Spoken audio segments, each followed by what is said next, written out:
Good afternoon, everybody, and a very warm welcome to Milton Hall and District.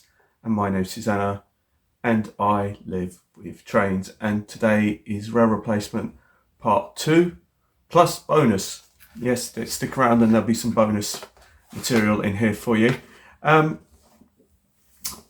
Just like the first version, we're just going to basically continue on from there. So I'm just going to hand over back to myself, and then we're going to continue on with the narration all the way through, and then I will see you at the end.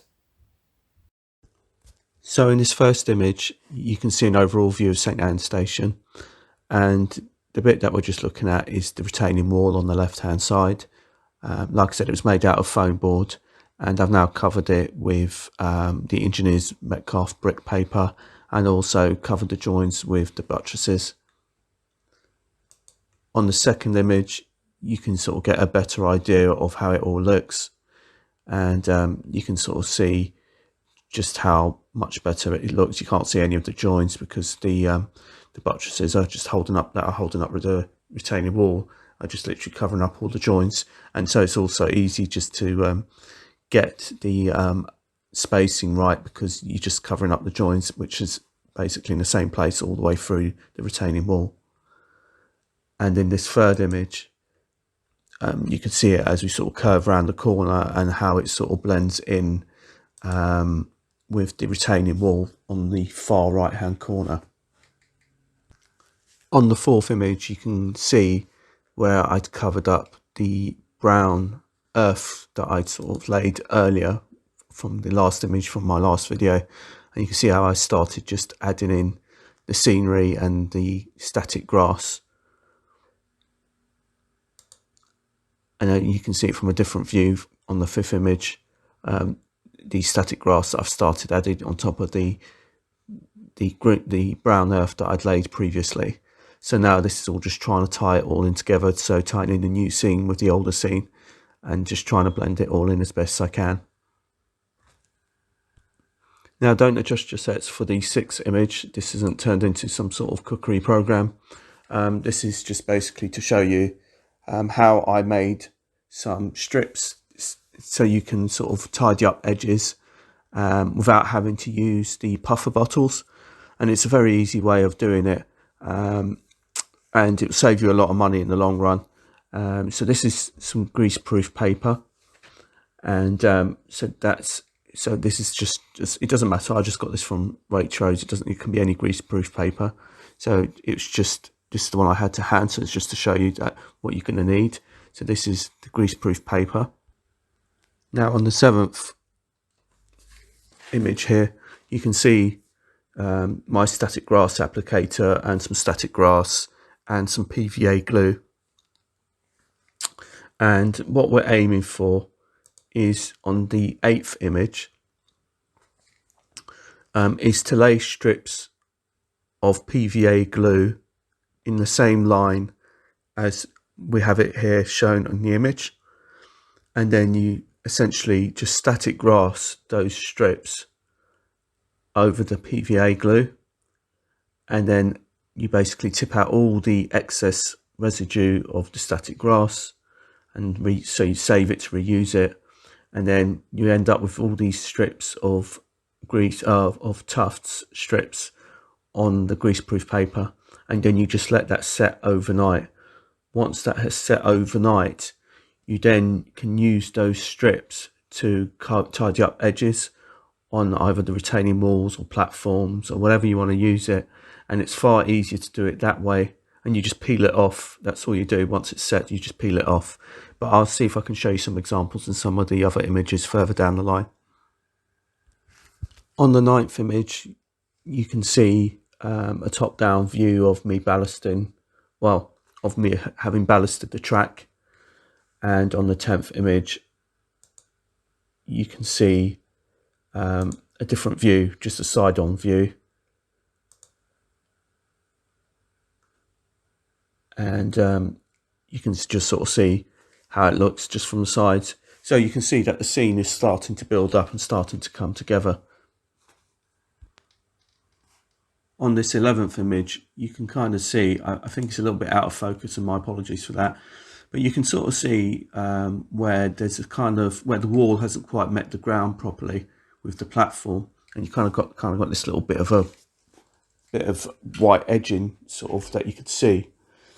And there's two ways of tackling this. I could either just get the paintbrush out and paint it in the same grey as the platform, or you can use some of those grass strip tufts that I've made and showed you on the greaseproof paper. You peel that off, and then you could just glue it into those edges and just conceal it. So that's one way you can do that. So on this 12th image, you can have a closer look and you can see how these strips come out once they're all dried. Now this was part of a longer piece and it broke off, but it doesn't really matter. You can basically break them off and just create the strips and lengths that you need. And on this other image, you can now see how I've kind of started adding some of these grass tuft strips, lining the edges between the platform and the retaining wall. And that kind of gives it a kind of more realistic appearance rather than just this harsh edge between the platform and the retaining wall. So now on this next image, you can now see that I've added some trees. The trees have been all put back. So essentially just keeps the character of St Anne's Station as it was before. Now, because I've cut it right back and the depth is a lot shallower to what it was, it's meant that I've managed to fill up this whole length of retaining wall with the trees, the same amount of trees that I had before, because they weren't so deep this time round. And I've actually managed to save some further trees, which I've then used elsewhere on that end of the layout. So by basically peeling back the embankment and making it far more shallower, I've managed to do the whole retaining wall with the same amount of trees as I had before. On this next image, you can see an overall view from the road bridge looking down towards the station, and you can sort of see all the trees put back, and you can sort of see that the essence of St Anne's Station sort of remains the same as it did before. It's just at the moment it's now just got another platform, so it's improved now. So you now got a second platform, but essentially it's all there and it's on the same footprint as it was before. On this next image is essentially the same principle, but looking at it from the other end of the layout, facing outwards towards the exit point towards Goswell Park.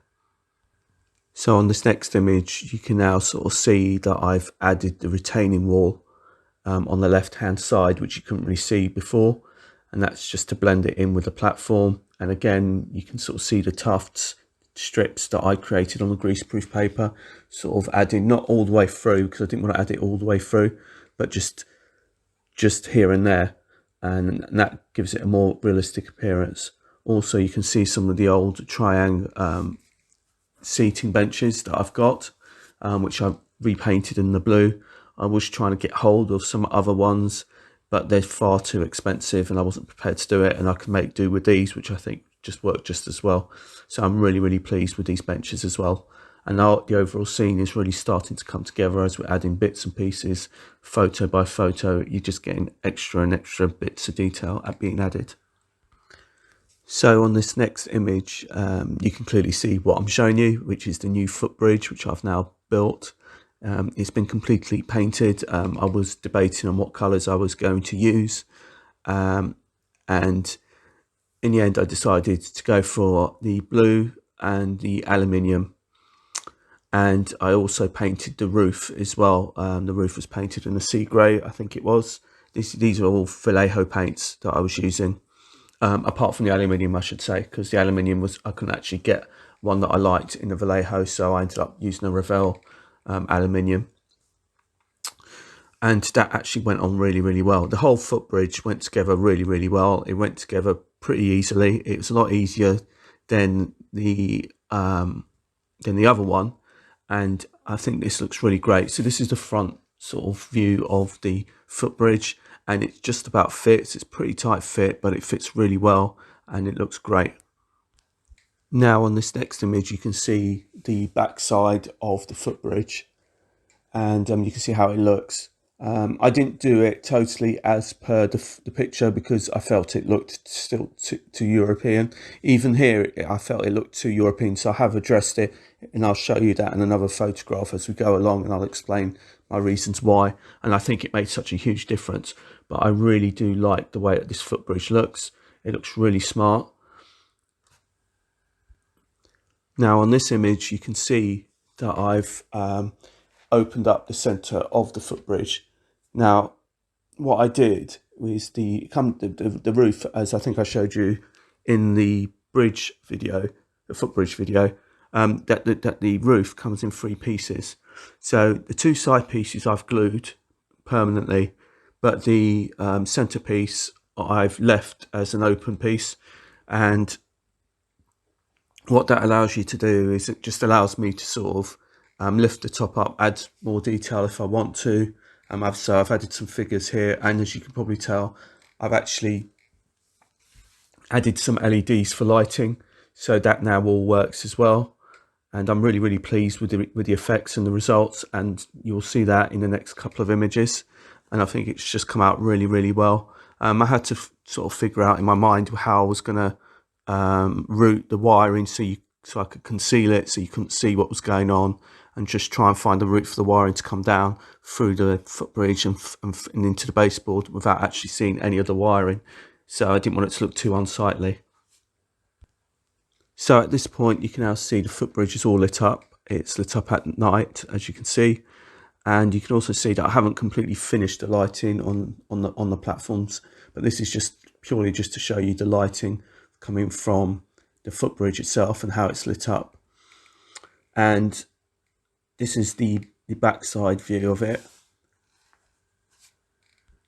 And on this next image, you can now see the front side of it and how it looks. Now, in hindsight, at this point, I thought to myself, if I hadn't glued the sides together, I would have tried to see if I could route some more lighting down through the stairways to light that up. But unfortunately, I've now glued the sides on, so that's just how it is. But I did try and address it by putting some of the platform lighting closer to it, so it isn't totally dark. And I think it's come out really well. I'm really pleased with the results in any case. But like I said, it's one of those things that if I'd thought about it a bit better, I might have tried to put an LED sort of on the stairwells on each side to try and light that up a bit better. But I've now glued the sides on the top there, so I can't really get to that really. Now on this next image, there's quite a lot going on in this image. And essentially what I did with the footbridge, if we take a look at the footbridge first, I essentially replicated the towers that I had on the footbridge at Mildenhall Riverside and recreated them and redid the same thing to connect them to this footbridge. So what I did is I just got a piece of card and did a wrap block and covered it in the same Metcalfe Engineers paper as I've done throughout. I've essentially copied the design that from the ones at the front to these ones, so they're all uniform. And also with the elevator shafts, I've also sort of copied the door frames, but had extra door frames from the pieces from the Fowler kit. So I used those, and I just used a piece of card just for the roof or the brackets, just to stop the weather getting. I guess it's the porches to the lift towers. So, and that essentially made the footbridge look a lot better in my view. It made it look more British. I still felt before without them, they still looked a bit too European. On this image, you can also see that I've done the South West Trains signage. I've got a load of signage that I recreated, printed from, and got it all from Google, resized it, got my printers to do it for me. Also, we have the benches, as you've seen before. You can also now see that I've actually put lighting on both platforms, and you can also see that I've added the white strip that goes along the platform just to tidy up the edges of the platform. So it's all there, it's all getting there. And also there's also some stop signs for the drivers, which you can also see. On this next image, you can see again from the other view going out towards Goswell Park, and you can essentially see the same again. You can see the platform lighting that's been added on both sides. You can see the seating, and also you can see the stop boards to show the drivers the markers so they don't fail the points, and also make sure that they park in the right and stop in the right place, I should say, rather than park. On this next image, you can see a more detailed view of St Anne's Station building itself. This is just sort of had bits and pieces done to it. Like I said, you can see the grit box, and you can also see the disability ramp, and you can also see where you collect the metro or the papers, whichever you want to call it. And there's an old school telephone box there, which is just there from back in the day. It's no longer in use, but it still stands there. On this next image, you can sort of see another view of the station building, but this time you can sort of see the bicycle rack that's been added. You can see the line markings, paintings for where you put the bikes, and also you can see some ticket machines, which I also got off of eBay, as well as the entrance that we had before. So essentially, that's still the same. It's it's only been tweaked, so it's just been tweaked and improved, but nothing major. So essentially, the whole character of the station still remains. Now on this next image, you get a much closer view of the stop boards and the stop marker boards that you get. You see this a lot at stations, and it's also just adds more detail, and it's also helps the driver who is operating where to stop the train if you've got a full train or a 4-car unit or a 2-car unit or a 3-car unit. And you can also have a look at some of the posters and some of the lampposts and the decorations on the lampposts as well. And so for the unscheduled work, and so we're going to start on this image here, which is the overall view of the bulb as you kind of come from the fiddle yard and work your way back round towards St Anne's and going back towards Mildenhall Riverside. And this is an overall view of how it looked a short time ago. And sort of the area I want you to focus on really is going to be the area on the left hand side, which is where the two wagons are, and the footbridge, and also the curve that goes off to the left, because that's the area where essentially all the additional work has been done. The side on the right is really untouched, but I just want you to just bear that in mind as we move on to the next set of images. So in this next image, you can see this is a Batman electrical substation. And I was thinking that I needed another one or a signal box or something like that for the other end of the layout at St Anne's. So this is kind of like the backside view of it. So on this next image, you can see the front side view of it. This is how it looks. This is a proper official Batman version. And essentially I wanted to buy another one. And I know you could get them, and I know you could get them with various different styles and colours. So I started hunting around on eBay. And eBay, or Batman, whichever way you want to look at it, they are charging approximately about £35 to about £40 for this little building.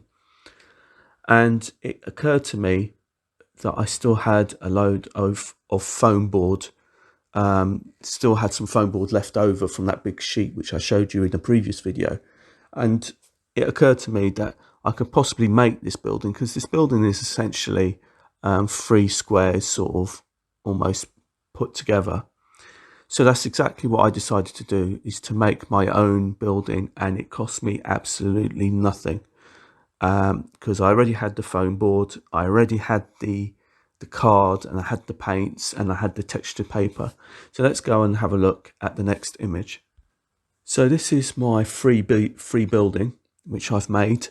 Like I said, it hasn't cost me anything, and this is just based on the electrical substation that I've got at the front of the layout. And like I said, I took pictures of the electrical substation that Batman were doing, and basically I've recreated that myself. And it's like I said, it hasn't cost me anything. It's literally glue gun together, foam board together with paper wrap and card for the roof, and I've made myself a nice little building, which has basically saved me just under £40. Now, if we move along, you can sort of see how this used to be encroached on the embankment. So you can sort of see where the embankment is and the two wagons used to be, which you can still put them there because the track's still there. I just haven't put them back yet. And essentially, I've just cut away at the embankment and essentially fitted this to create more interest. All this stuff here, all the foliage and the trees and all that kind of stuff, it's all stuff that was salvaged from when I did the embankment over the far side. And basically I salvaged all that kind of foliage and everything like that and all that material from the other side where I extended the platform. So I kept all this. So this again hasn't cost me anything.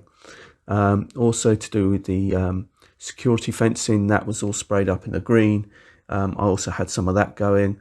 I also, luckily for me, had a few sheets of plastic card, which kind of tied in well with the Metcalf that I had going on here. And it just creates a nice little scene in that little corner, and it's like a little bonus scene, which is absolutely great. On this next image, you can see it from the other side, and you can see what I've done there and how it looks on the other side. And like I said, I'm really pleased because, like I said, for a free building, and it's just like saving a load of money, it's created so much interest and it looks really, really smart. And it looks virtually identical to the one on the other side. It isn't quite as detailed, but like I said, it does the job and it's a representation, and I'm really, really pleased with the results. Now on this next image, you can sort of see it with the Dapol junction home signal in the foreground, and you can sort of see how that scene overall looks. Now the reason why I'm showing you the Dapol junction signal home is because I've ordered another one. At the time of filming, it hasn't actually arrived for me to fit, and essentially that's to go at the end of St Anne's station.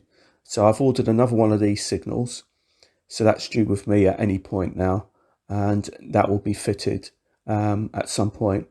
And I've also since, let me just get on and show you the next image.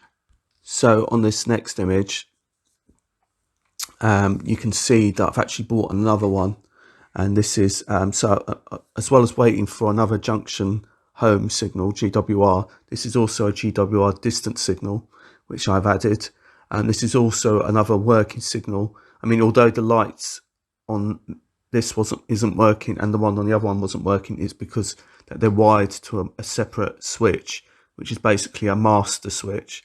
Because how I've wired these in is that the transformer, it runs off 12 volt DC, and I've used one of those regulated transformers where you turn the dial to get the voltage you want, and that transformer is connected and switched on at the mains, but then that goes to a switch which essentially is like the master switch. So because these switches, these signals don't have an actual on-off switch, so you have to sort of, if you don't either switch it off at the mains, if you leave it switched on at the mains, then the signals will always remain powered and switched on. So rather than having to keep ducking under to switch it off at the mains, I've wired it to a separate switch, to a separate master switch. So when I'm not using the layout, I can just switch off all the signals. And this is a GWR home, and I love these signals. They just work so well, and I love the way that they drop and bounce. It just looks absolutely great. I love them to bits, and I will be getting more for the layout. In this next image, excuse me, you can see how it's all filled out. You can see how, compared to the first image I showed you at the beginning of this sequence, you can see that the bottom edge of the embankment has been cut away so I can fit the electrical substation. You can see, so that adds that interest, and you can sort of see the green railings. You can see the signal at the bottom. You can also see the signal towards the top end, and that will sort of tell you what's showing at the end of the platforms. And I mean, I'm not sure if this is right or not. This is just my understanding of it, and either way I'm happy with it all. And the other thing you can also see is that because the embankment at St Anne's Station was cut so far back that the additional trees that I've salvaged, I managed to replant some of them along here. So you can also see that too in this image. On this next image, you can clearly see the distance signal again and just exactly whereabouts it is. It's just over the other side of the road bridge. And also to the left, which I didn't mention before, is one of those masts that I got from 3D Scenics, which is Jeff from Jumble Lane. And I've painted it in this sort of dark green, so it's kind of like less sort of obtrusive than it would be normally. And now these last sequence of images will sort of show you some additional shots with the vehicles now put back in place. You've got one taken from the road bridge where you've got the bus on the top, and then there's one where you can sort of have a better view of seeing it with the high street in the background. You see the Sainsbury's lorry crossing the bridge at the foreground, and then the other one you can look right down the platforms, and you can see the footbridge and the high street off to the right, and then you can sort of see the again another view, a very similar view to the one before. And then lastly, you get a view from the other end where you're kind of looking upwards towards the road bridge, and you can see the footbridge in the foreground there, and sort of buses and vehicles coming down the footbridge, the road bridge, I should say. So welcome back, and I hope you enjoyed my video, and I apologise if it's been a rather lengthy video. Just before we go, I just wanted to just sort of say the layout isn't 100% finished yet. There's still a few bits and pieces to add, like mainly signage. I've also got some more little people to add. And just to show you, out of that big piece of foam board that I had, this is what I'm left with. So it just goes to show you how much you can make out of one big piece of foam board, and how much you could save by making your own buildings and making your own platforms, rather than going down the expensive route. And that money you save can go into some of the more expensive parts of your layout that you really, really need to purchase as opposed to be able to make. So anyway, until the next time, my name's Susanna and I live with trains. Bye-bye.